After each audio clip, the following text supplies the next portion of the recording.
Eastern Shore. Christ, it's the state I live in. I don't even know where the fuck this is. At 1:55 last week, this was dated October 16th, firefighters arrived at the scene of a DUI crash involving a Maryland State Police cruiser and a building. A Chevy pickup struck the police SUV first, then headed right into East Coast Investment Office building. At the point, the police apprehended the driver of the pickup, Dylan James Weber of Charlotte Hall, who just happened to be a quadriplegic amputee.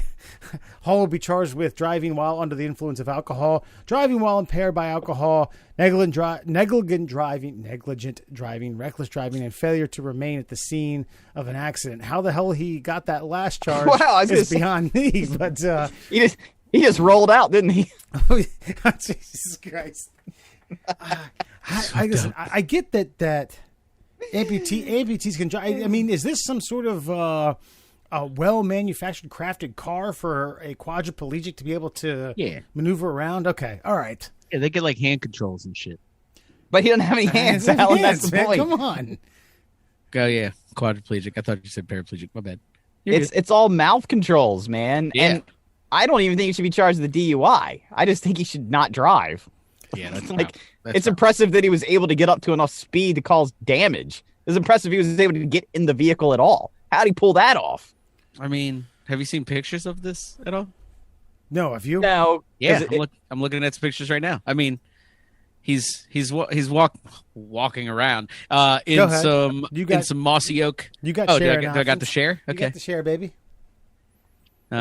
He's got what appear to be some mossy oak gym shorts on. So, I mean, he was definitely coming from a classy establishment at the very least. So there's him standing on the ground behind this car. It's definitely impaired right there. And yeah. Like, I mean, come on. Yeah. And then, okay, well, you've got no arms and legs. How do you look sitting on the ground? Well, I mean, I would assume he's used to it. So scroll I back think down, look a little more normal, or scroll up to where that doesn't even that smashed into the building. First of all, they made it look like some investment building. That's some shitty, fucking old house with shitty white siding that he kind of smashed into. It's Charlotte Hall, man. It's not. He didn't say he ran into the Legg Mason building. It's just fucking it's your local CPA. Like, fucking. Fair enough. Okay.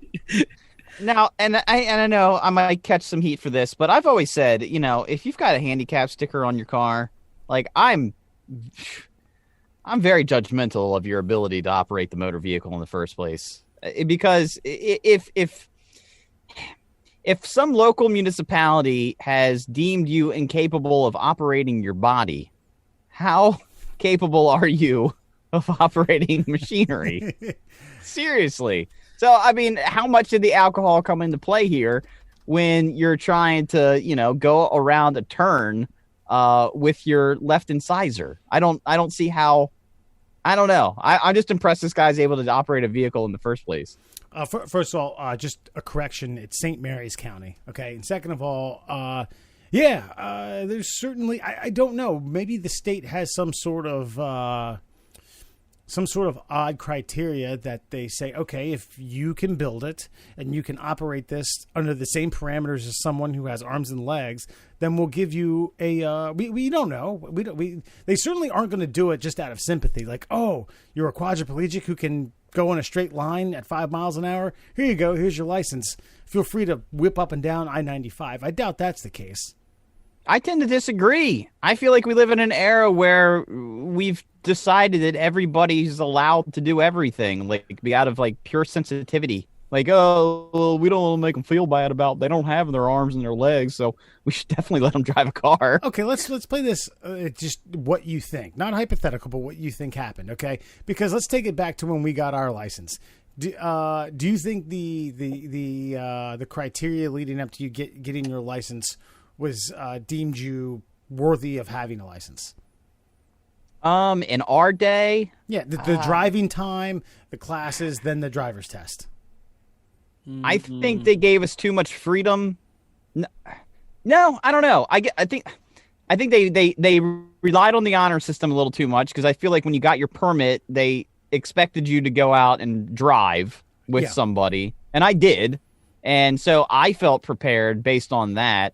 I felt like the course was a decent enough kind of obstacle course to prove that I could perform all the miniature maneuvers.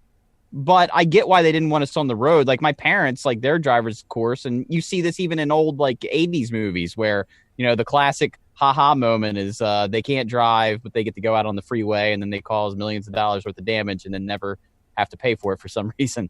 But I mean, I felt like it was adequate enough to prove that I could perform maneuvers with the vehicle. Alan, do you concur? No. So, I mean, I got down the critical components. Like, I was like, all right, so I can back up and not fucking back this bitch into a building. I can parallel park. And that was it. I was like, highways were fucking dicey for the first like week. It was like, oh, okay. This is what we're doing. Got it.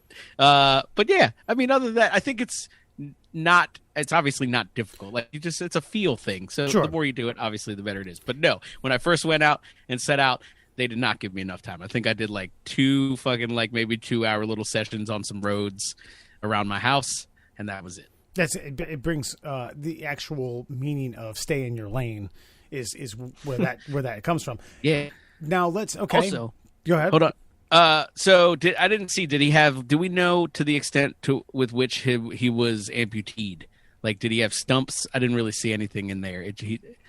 Because from what I'm understanding, even quadruple amputees drive with their hands, with their stumps. Okay. So. And I can totally see, you know, if you're palming the wheel, I've slipped off the wheel, palming it every now and again. So I can imagine there's a little less grip space on the old. So the picture that I see is that they have like little like cups that they shove their stumps into.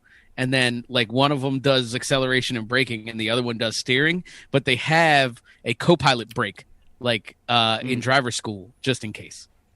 Yeah. So my question was, do you think that this gentleman did not pass or did not go through the same criteria that we went through, the same hurdles, if you will, to obtain his driver's license? I think he did, but I think the person administering the driving portion of the test wasn't failing him. Okay. Is all I'm saying. You know what I mean? Like, that wasn't an option. So he, like, did it, but did he? And it's like, once you get your license, it's like you're grandfathered in. Like, yeah. Do they make him take the course again, or do they just say, you need a modified vehicle, and then once you prove the vehicle's modified, like, yep, good to go, champ. Well, wasn't he drunk? Was he drunk? Yeah, he's loaded. Yeah, so I think it's more like, all right, buddy, you got to go to fucking alcohol class. Like, he still has to do the same thing regular folk do. Unreal. Well, there it is.